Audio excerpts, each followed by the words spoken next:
अस्सलाम वालेकुम दोस्तों, क्या हाल चाल है। उम्मीद है आप सब लोग खैरियत से होंगे। एक और वायरल ख़बर है जी, वायरल न्यूज़ है और वो है 48,000 रियाल तक जुर्माना और 5 साल जेल की सज़ा।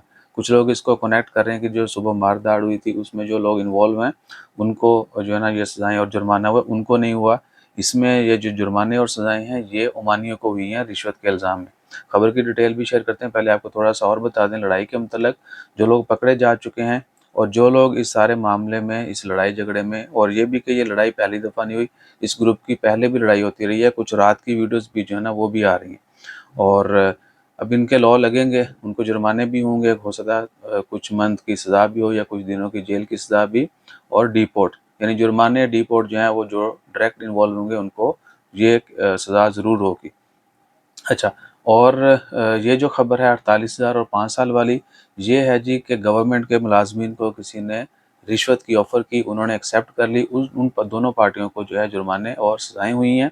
तो पहला जुर्माना जो है ना वो 48,000 हुआ है उस बंदे को जिसने ऑफ़र की थी कि भैया रिश्वत ले लें, ऑफ़िसर सरकारी मुलाज़िम को उसने ऑफ़र की, रिश्वत की, उसने एक्सेप्ट कर ली।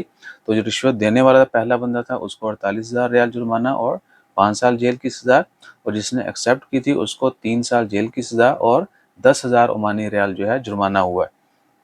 उसमें और भी लोग इन्वॉल्व थे, उनमें जो है एक बंदे को 2,000 ओमानी रियाल जुर्माना और 3 साल जेल की सज़ा, और जो चौथा बंदा था इस सारे मामले में इन्वॉल्व, उसको 2 साल जेल की सज़ा और 48,000 ओमानी जो है जुर्माना हुआ है।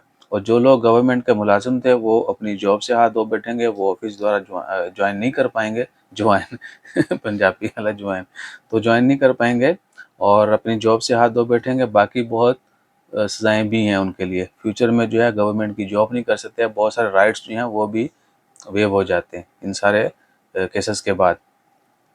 तो ये सूरत हाल है जी, और बाकी बस यही है कि अपना ख्याल रखें और कानून का जो है ना मुकम्मल एहतराम भी करें और फॉलो भी करें। एहतराम भी ज़रूरी है, ये चीज़ आप समझ लें, ठीक है ना।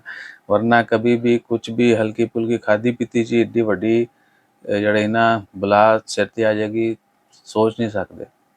और अभी ये लड़ाई झगड़े का जो सीन हुआ है इससे पहले हमने भी हुकाम बाला को रिक्वेस्ट की थी कि ट्रेनिंग वगैरह जो है ना वो दी जाए, तो कुछ ख़ास रद्द-ए-अमल नहीं आया। अभी कोशिश करेंगे दोस्त अहबाब से मिल के दोबारा रिक्वेस्ट की जाए कि चले, मुल्क में तो ये मुमकिन नहीं नज़र आ रहा फ़िलहाल, इधर जो आते हैं उनको किसी न किसी तरीके से थोड़ा-सा एंटरटेन भी किया जाए, उनको ट्रेन किया जाए, चीज़ों के मुतल्लिक़ जो है आगाही दी जाए कि भैया ये चीज़ें आपने नहीं करनी, जो हमारे लिए भी गलत हैं और फ्यूचर में जो है बाकी बहुत सालों के लिए भी मुश्किलात खड़ी हो सकती हैं। वीडियो बड़ी लंबी होगी, अपना ख्याल रखिएगा, दुआ में याद रखिएगा। जज़ाकल्लाह, अल्लाह हाफ़िज़।